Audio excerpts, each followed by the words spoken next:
Pwede raw hugutin sa savings o unspent items sa pondo ng Department of Education ang pandagdag sa budget nito sa 2025 ayon kay Senate President Cheese Escudero. At kasama rito ang bilyon-bilyong pisong pondong inilaan daw sa DepEd Computerization Program sa mga nakalipas na taon pero hindi naman nagamit. Saksi, si Mav Gonzalez. Mula 2022 hanggang 2024, 51.5 billion pesos ang inilaan sa DepEd Computerization Program ayon kay Senate President Cheese Escudero. Aniya, tigmahigit 10 billion pesos noong 2022 at 2023 at noong 2024, halos 16 billion pesos ang nakalaan pero hindi ginastos ng DepEd. Sa 51.5 billion pesos na inilaan sa programa, 70% ang hindi nagamit. Kaya mauunawaan daw kung bakit ganoon ang naging alokasyon ng Kongreso para sa 2025. Dapat alam ito ng DepEd at ni Secretary Sonny Angara dahil sila mismo ang nag-report sa Kongreso sa gitna ng budget deliberations ukol sa dismal utilization o hindi mahusay na paggamit ng pondo ng DepEd. Si Senadora Amy Marcos may tanong. In the event na may savings, pwede naman dagdagan. Pero it's a big if. May savings ba talaga?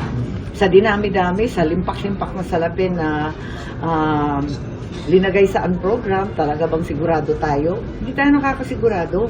Samantalang yung krisis natin sa edukasyon, yun ang talagang walang kaduda-duda. Sabi ni Senador Mig Zubiri, maaari naman daw muling ipatawag ng Pangulo ang BICAM para maayos ito. Pero ilang kongresistang miyembro ng BICAM hindi sang-ayon. I don't think there's any need for us to reconvene as a BICAM because we've already ratified it in both chambers, so in both the Senate and in both the House.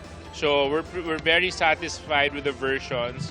Kung ano man ang magiging move ng executive within this time until the signing, so antayin na lang po natin. The President can or may exercise his veto powers. Sa labas ng Kamara, nagprotesta ang mga grupong tutol sa mga pagbabago sa budget na inilagay sa BICAM. Partikular ang pagbabawas sa pondo sa edukasyon at mga serbisyo, pati ang paglobo ng budget ng Kongreso. Kaya ang panawagan po natin, ibalik sa bicameral itong version na ito. Maaari naman po talaga itong gawin ng kasalukuyang Senate and Congress kasi may power naman talaga silang gawin ito.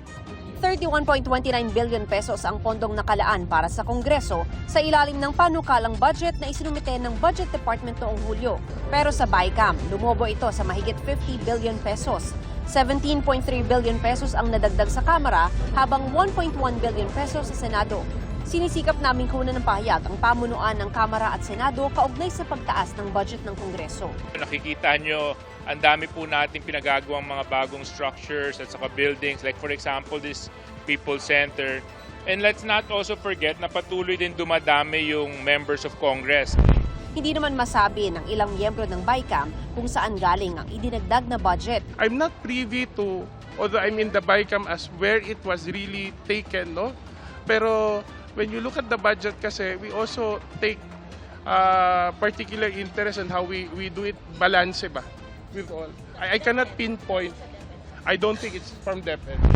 Hindi naman daw galing ang pondo sa subsidy na tinanggal sa PhilHealth. No, hindi ho. Ang kinuha po sa subsidy, like as previously explained, was used for the completion of the continuing construction ng Philippine Cancer Center, yung pagtapos po ng mega hemodialysis center sa National Kidney, yung continued expansion ng Lung Center of the Philippines, yung patuloy po na paggawa ng specialty centers sa iba't ibang regional hospitals. Para sa GMA Integrated News, Mav Gonzalez ang inyong saksi.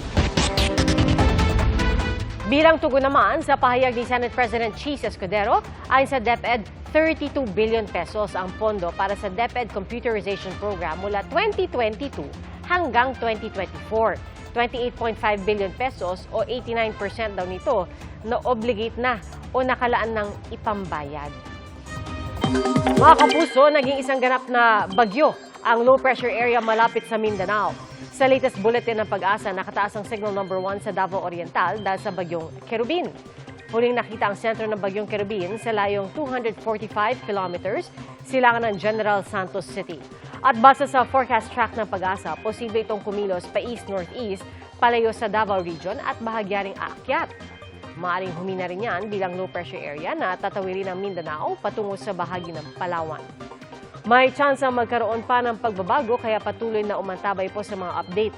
At base naman sa datos ng Metro Weather, malaking bahagi ng Visayas at Mindanao ang uulanin bukas.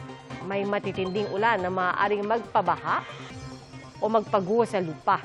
Posible rin ang ulan sa Cagayan, Isabela, ilang bahagi ng Central Luzon, Quezon, Mimaropa at Bicol Region.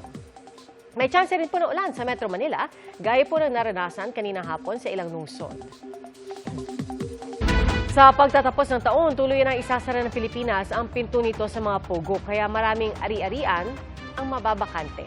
Pero sa ulat ng mga enforcement agency, may maliliit na pogo pang nag-ooperate ng patago. Saksi, si Salima Refran.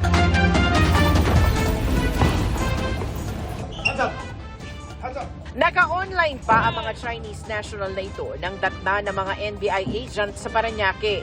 Pugad umano ng panluloko ang niraid na bahay na nabisto ng kasambahay. Nung malaman ko, binabawalan na nila ako umakyat, binabawalan na nila ako lumabas kasi baka daw magkwento ako sa labas. Natatakot po ako. Nakatsyempo raw siyang tumawag sa isang kaibigan na siyang humingi ng tulong sa NBI. Arestado ang 7 Chinese national. Nabisto sa mga naiwang computer ang script sa iba't ibang panloloko at may indikasyong may mga Pilipino silang nabibiktima. They came from a big Pogo organization. Dahil sa wala na nga, pinatigilan ng ating Pangulo ang Pogo, nag-divide sila sa smaller group at itinuloy nila yung mga kalokohan nila. Ang pinakamalaking Pogo hub sa bansa na nasa Island Cove sa Kawit, Cavite, ipinadlak na kanina.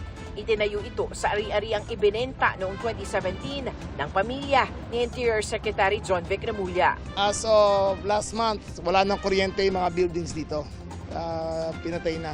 So, makikita nyo naman, wala nang signs of habitation dito at wala nang signs of business. Dahil sa pagsasara ng Pogo Hub, nawala ng trabaho ang 15,000 empleyadong karamihan ay mga Pilipino. Problema naman ng operator kung ano ang gagawin sa 30 hektaryang ari-arian na may 57 gusali. Considering na di pa po namin tapos bayaran ng mga utang namin dito. So we're open to any suggestions but now we just want to show everyone po na sarado na po ang island.